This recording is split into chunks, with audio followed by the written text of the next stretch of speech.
This is Bloomberg UTV.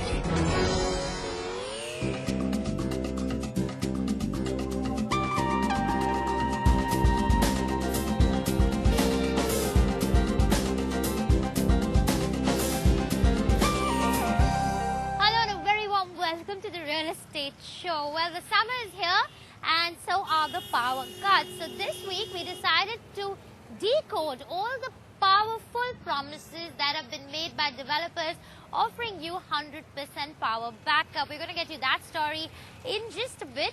We're also talking to Rohtas Goyal, the managing director of Omax. He's sharing his investment plans with us. He's talking about his focus on infrastructure.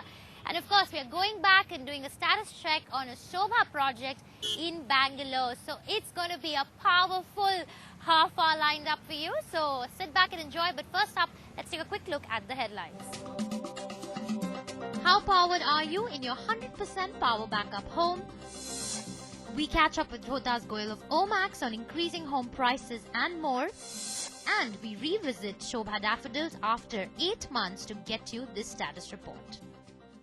Well, soaring temperatures are back and so are the power cuts, and that's exactly what the residents of Delhi NCR want to get away from when they invest in premium projects that promise you 100% power backup. But as my colleague Samir and Tanya find out, the story is a little different on ground because yes, you pay a premium while booking an apartment which is offering you 100% power backup, but that premium charge stays for life and you might not even get the service you're paying for. Let's take a look.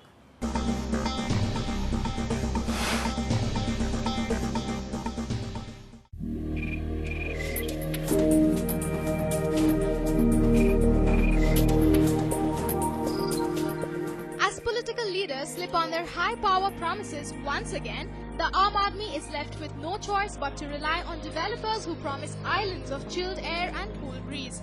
Summer of 2010 has been no different for the citizens of Delhi NCR.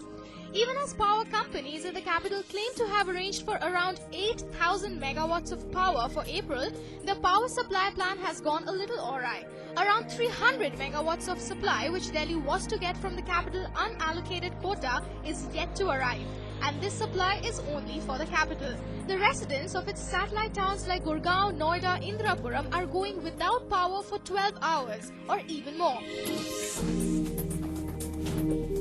We are facing very much problem in Noida, particularly in Noida. We are sitting in Noida, we have an office in Noida. We are facing a problem for around 8 to 10 hours a day. Yes, power crisis is a major problem these days I'm facing. I'm putting up in sector 50 Noida and the estimated rate is somewhere around 10 to 12 hours. There is a power cut. Electricity problem is the major problem that Faridabad is facing right now. NCR particularly because the power situation per se is not very great in terms of what the municipal corporation provides you.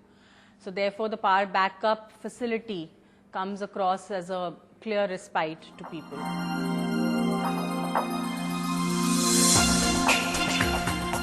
The glitzy city of high-rises and home to many MNCs, Gurgaon is the worst hit so far. With long hours of power cuts, residents have no choice but to opt for private power.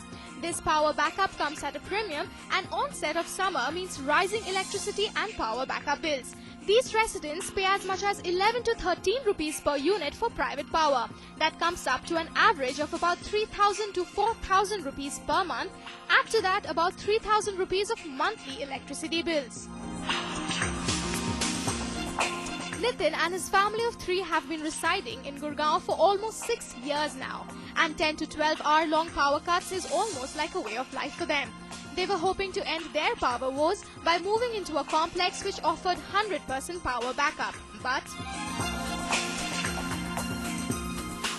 the first challenge is that a common man cannot afford power backup because the price itself is extremely high, 10 rupees per unit.